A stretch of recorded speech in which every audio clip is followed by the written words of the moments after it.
Umaga ng March 14, 2005, nagtangka tumakas ng kanilang kulungan ang ilang miyembro ng Abu Sayyaf.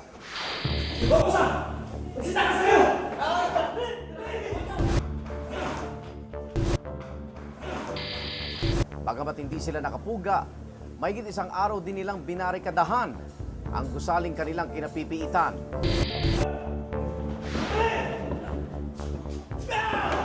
Dalawamputsyam na oras na nakipagnegosasyon ang mga pulis hanggang sa umabot na sa puntong nilusob na ang mga rebelde sa loob.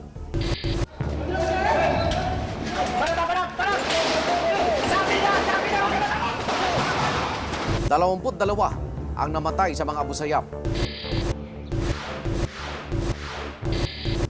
Bagaman napigilan ang pagtakas ng mga rebelde, may mga pumuna sa naging aksyon ng mga otoridad sa paglusob doon. Sinasabi nila na ito raw ay overkill. Bagad ng gabi, ako naman Arnold Clavio, ang mga tanong ng kahapon, sisiya sa atin ngayon dito sa Case Unclosed.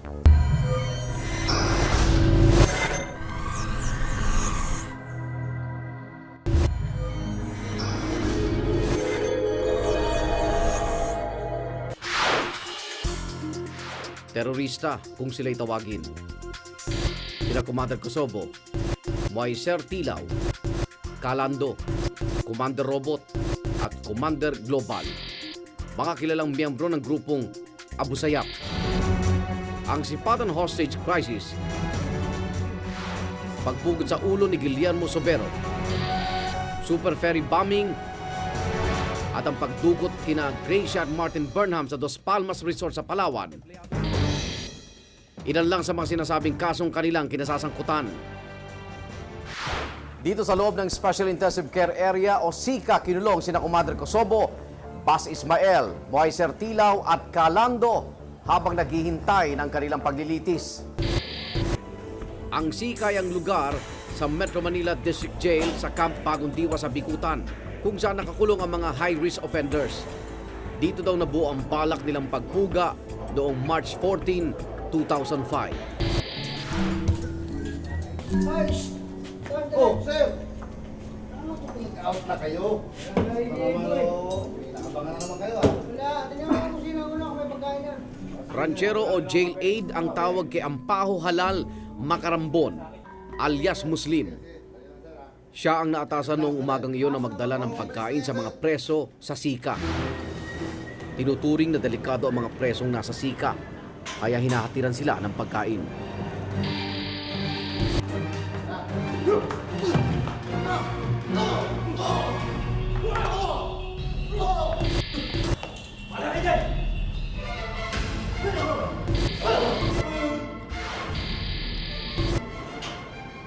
Lumabas sila Commander Kosovo sa kanilang mga selda at binuksan ang iba pang mga selda sa SICA.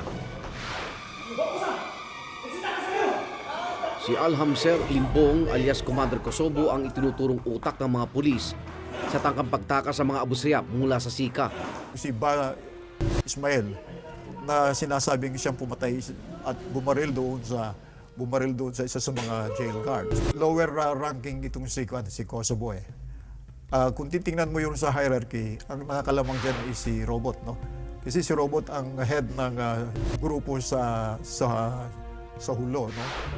Isang taon nang kasama sa kulungan ni Commander Kosovo ang kilalang pinuno ng ASG na si Commander Robot. Sinugod nila ang barak sa mga bantay. Isang bantay ang kanilang inabutan, si Jail Officer 1 Kashmir Hussein. Inagaw nila Commander Kosovo ang baril nito. Tinutukan din siya and then nakuha yung baril niya, but since he was a fellow Muslim, hindi siya ginalaw.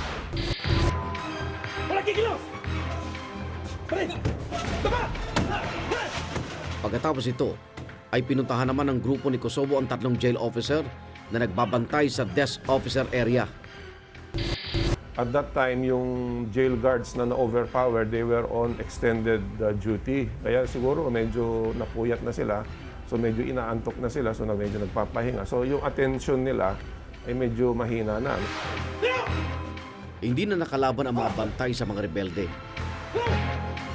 Habang palabas na sina Commander Kosovo sa desk officer area, Damataan sila ng jail aide na si Danny Lindo, ngunit ito ay nakatakbo pa sa main gate ng Metro Manila District Jail para humingi ng tulong. Kahit walang backup, dali-daling sumugod ang Senior Jail Officer 4 na si Edgar Dahay sa kinaroonan nila Commander Kosovo. Ngunit hindi na niya nabunot pa ang kanyang service firearm. Dito na nag-umpisa ang kaguluhan. Bumawi ang jail officers at pansamantalang nagkapalitan ng putok. Dalawang kasama ni Commander Kosovo ang napatay sa putukan.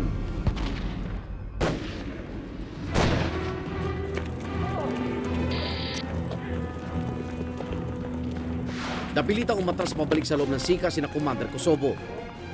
So nag-retreat yung iba, but yung tatlong jail guards na naiwan na na-overpower doon sa may gate, doon sa may selda nila, ay pinag-anuhan nila ng galit nila siguro because may namatay silang kasama kaagad, ano? Hindi sila naka-escape completely. At doon pinagbabaril yung mga security guards, yung mga jail guards, ano?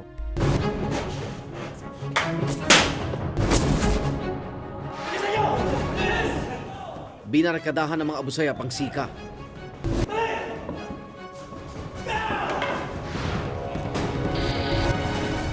Bandang alas 9 ng umaga, na magdatingan ang PNP Special Action Force o SAF sa labas ng Metro Manila District Jail.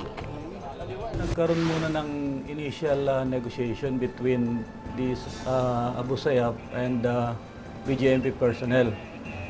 And yun, pagdating namin, kami na nag-take over ng negotiation. I would like to emphasize na these are a group of terrorists and hardened criminals and dangerous. That's why we are not going to think twice if necessary to launch the final option. Alando! Inilatag ng grupo ni Commander Kosovo sa mga negosyador ang kanilang mga kondisyon sa pagsuko.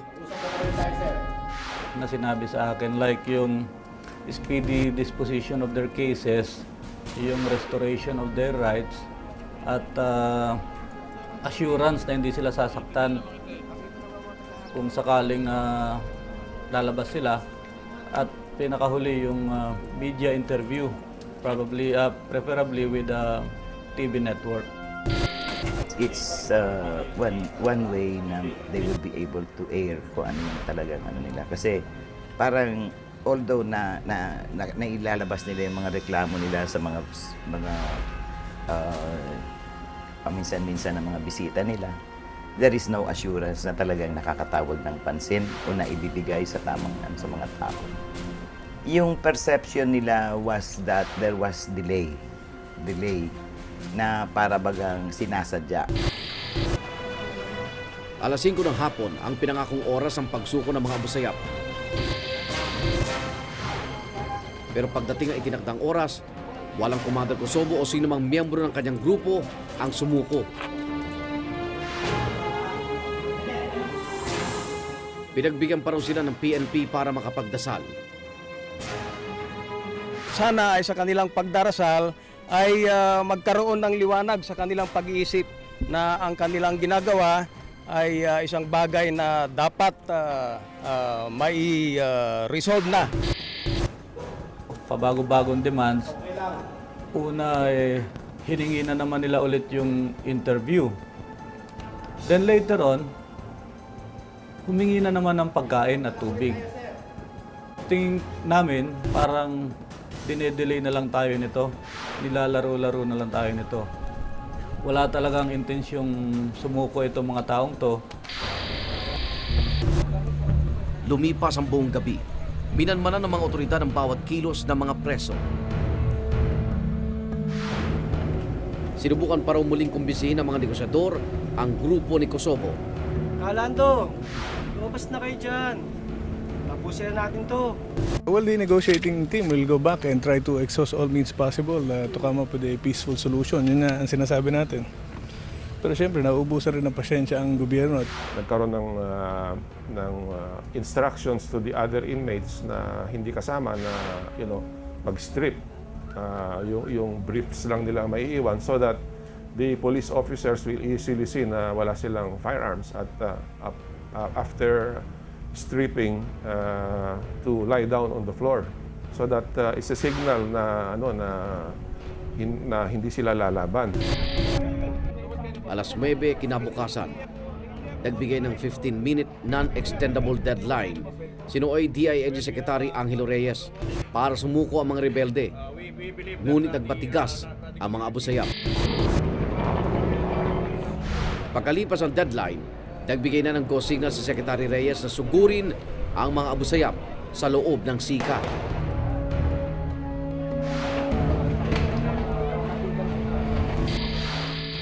Nilusob ng Special Action Forces ang SICA.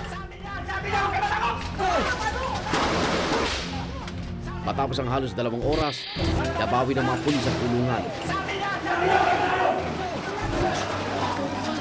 29 na oras ding nahawakan ng mga rebelde ang SICA.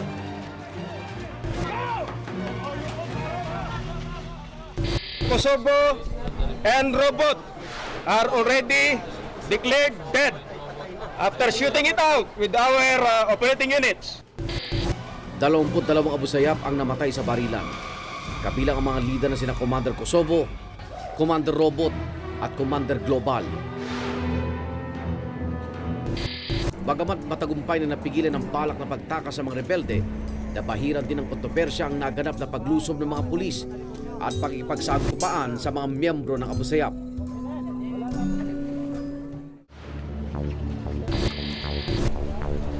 Dahil sa tangkang pagtakas ng abusayap mula sa maximum security prison, mahigit 100 pulisya ang rumesponde.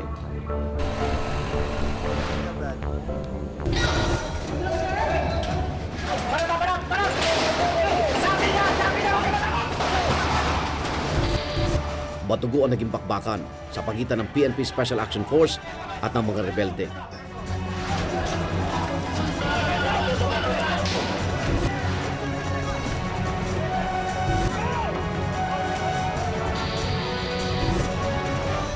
Nasawi ang mga nagtangkang humuga at mahigit 100 bilanggo ang nadamay at nasugatan sa gitna ng laban.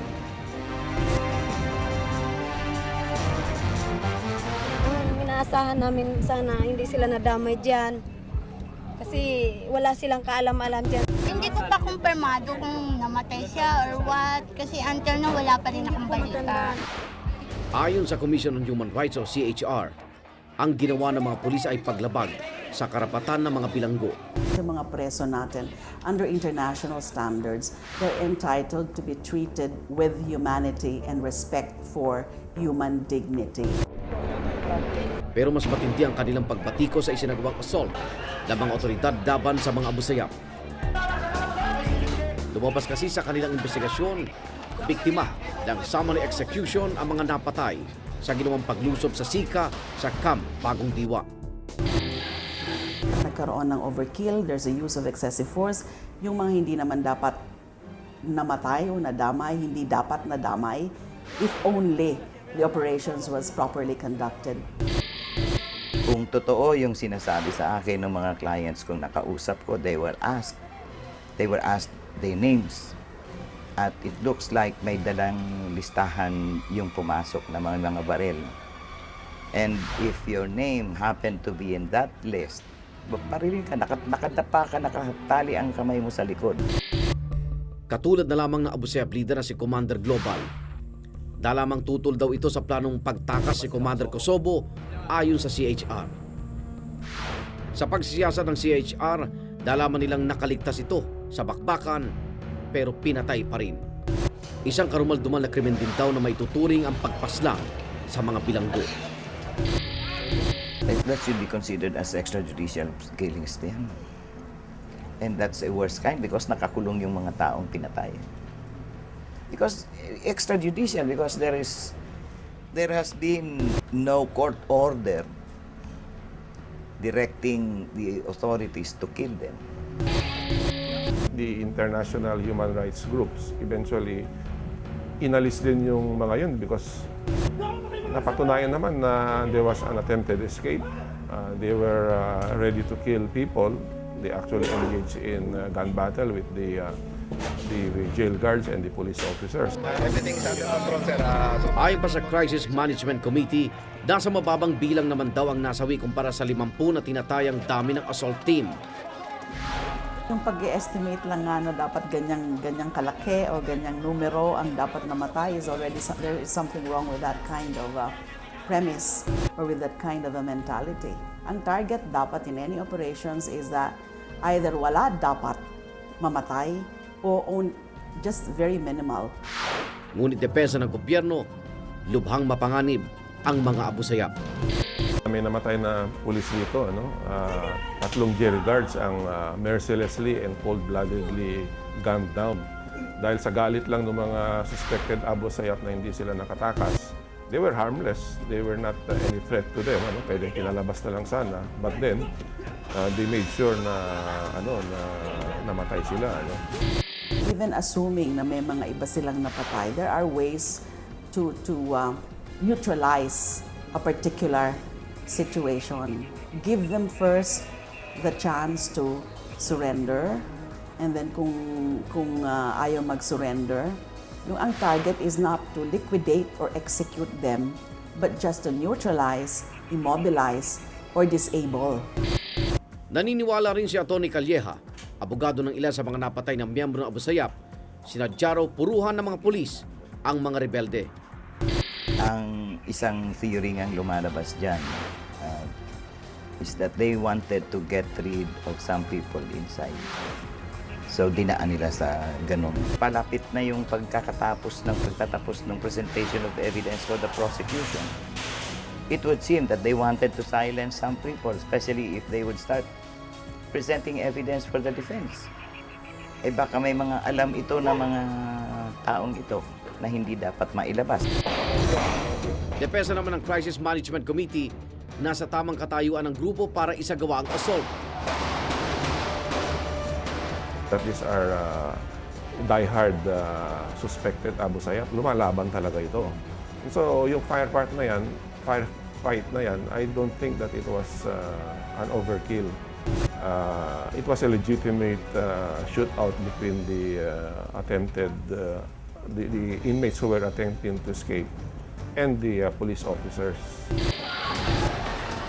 Sa gitna ng patuloy na pagbatiko sa operasyon ng pulis, ang nangyaring pagtangkang pagpuga ng abusayap sa SICA, naging daan din para questionin kung gaano nga ba kahigpit ang seguridad sa mga bilangguan sa Pilipinas.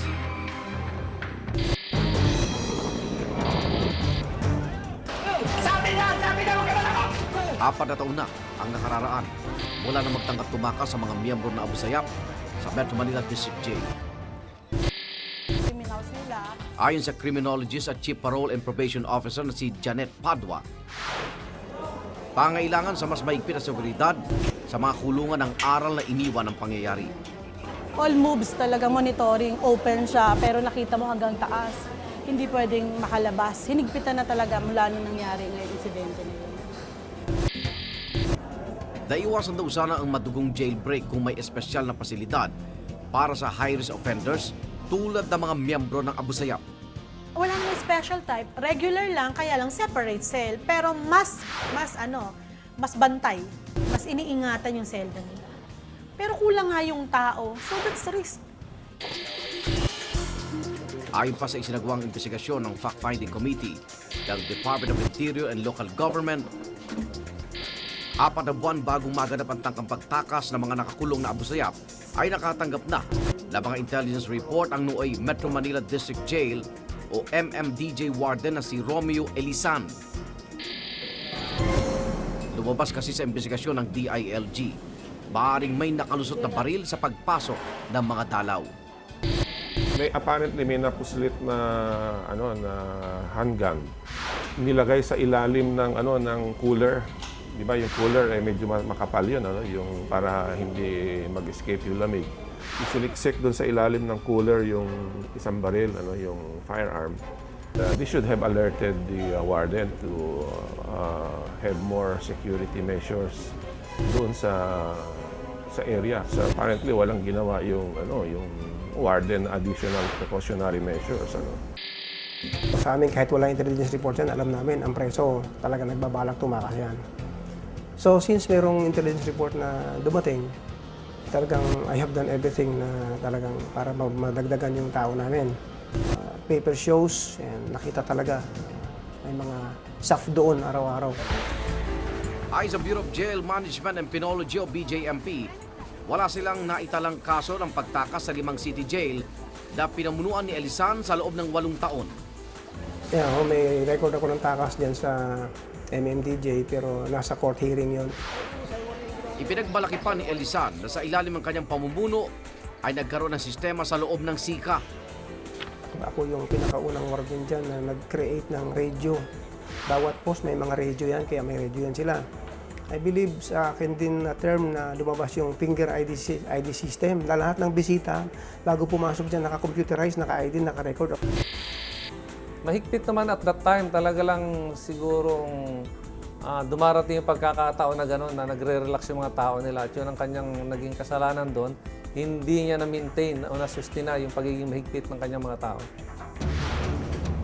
Ganun pa man, ayon kay Rosendo Dial, hepe ng BJMP, mahirap ang tumakas mula sa SICA.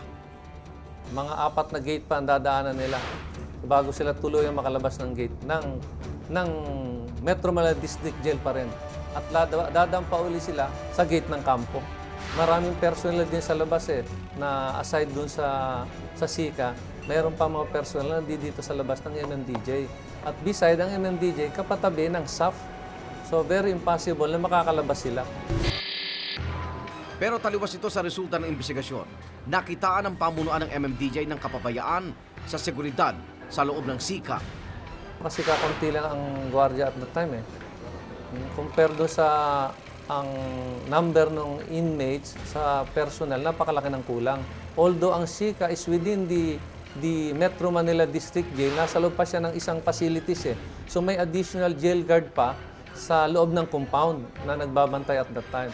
May mga jail na almost 6,000 inmates na ang dapat na kapasidad lamang ng jail ay dapat 1,200 inmate. Overcrowded. And yet, yung tao nila, ang personnel nila, ay wala 200. So pumapatakba na 1:100. Ganun ba karami? Ang sabi ng ruling nila 1:7 lang. So talagang undermanned. Kakulangan sa tao rin daw ang naging dahilan kaya ang ilang preso ay itinalaga bilang jail aid o ranchero. Sila ang mga bilanggo na dahil sa maganda nilang record sa loob ng kulungan ay nabibigyan ng kalayaang lumabas ng kanilang selda at tumulong sa ilang gawain sa preso. Minsan ibinibigay sa kanila ang susi sa main gate ng SICA kapag naatasan silang magrasyon ng pagkain sa mga bilanggo. Ngunit hindi alam ni Elisan na may hawak na susi ang mga ranchero nung araw na maganap ang takapagtakas ng mga abusayap sa SICA. Pali yung paghawak ng susi ng mga inmates ay tabu on the administration of the BJMP. So on that part siguro nagkakaroon ng mga lapses talaga kasi doon nagtitake ng opportunity yung mga inmates Sa buong bansa, mahigit 40,000 ang kailangan tauhan sa mga bilangguan. Pero ayon sa BJMP, 7,000 lang ang mga bantay na nakakalat sa mga kulungan ngayon. Kulang na kulang kami sa tao ngayon kaya we are utilizing ng mga jail aids sa loob ng facilities. Pinagsuspetsahan din na kasabwat ng mga nag-aklas na mga bilanggo si Kashmer Husin, ang jail guard na unang pinagkunan ng baril ni Commander Kosobo. Dahil sa nangyari, nakasuhan ng serious neglect of duty si Elisan at 5 pang tauhan ng MMDJ. Pero sa huli, napawalang sala din sila. Although may lapses sila, they were able to prevent the escape. So, but yung warden, aside from being relieved, he was fined, reprimanded, and forfeited 1 month's salary as his penalty. And hindi na siya binalik doon sa jail na yun. Aminado naman ng BJMP na hindi sapat ang kanilang pondo para matapatan ang kakulangan sa tao at pasilidad. Naging bloated. Talagang marami na yung nakukulong. Saan kukunin yung budget? So, nakukulangan na sila. So, minsan nalilito na rin ng BJMP. Paano nila i-handle yung situation? Sa biglang pagdami ng preso na hindi naman kasama sa pondo. Pero ayon sa DILG, unti-unti nilang sinusolusyonan ang problemang lumutang nang mangyari ang tangkang pagtakas ng Abu Sayyaf. Sinasabi kong hindi lang sana nakakita ng pagkakataon ang mga presong Abu Sayyaf na maisagawa ang plano nilang pagtakas, hindi sana umabot ang lahat sa madugong bakbakan. Sinasabing kung hindi lang sana kulang ang pondo sa ating mga kulungan, hindi sana nagkulang sa mga tauhan ang bilangguan. Hindi sana nagkulang sa seguridad. Ngayon, puro sana na lang ang ating masasabi. Hanggang kailan magiging malaking banta sa ating mga kulungan ang pagtatangkang makatakas ng mga preso?